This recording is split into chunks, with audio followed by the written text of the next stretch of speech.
quelques. Je vais aller acheter des pop-corn pour patienter. Attends, t'es sûr que c'est caché? Bah des pop-corn. Et du maïs soufflé, du sucre. C'est quoi le problème?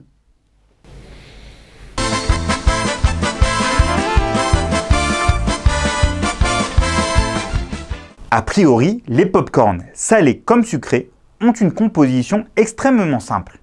Des grains de maïs soufflés, saupoudrés de sel, de sucre ou encore enrobés de caramel, qui est du sucre cuit. Tous ces ingrédients de base sont cachers. Alors, peut-on acheter du pop-corn n'importe où, que ce soit au supermarché, dans les fêtes foraines ou autres?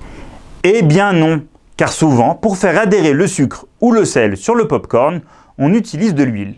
Par conséquent, il peut s'agir d'huile de palme, souvent utilisée car bon marché. Le problème de l'huile de palme, c'est qu'il s'agit d'une huile concrète et non d'une huile à pression ou à extraction, comme l'huile d'olive, l'huile de colza, l'huile de tournesol par exemple. Cela signifie que pour extraire l'huile de palme, il faut la liquéfier en la chauffant. Cette opération peut être effectuée dans des installations qui servent également à fabriquer des graisses animales.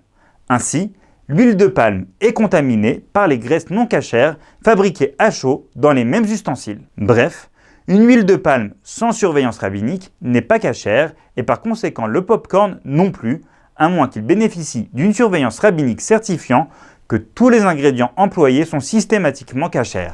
De plus, certains pop-corn contiennent des arômes non cachers. Enfin, on ne peut pas se fier aux dires des commerçants qui ne connaissent pas forcément le processus de fabrication des produits qu'ils vendent.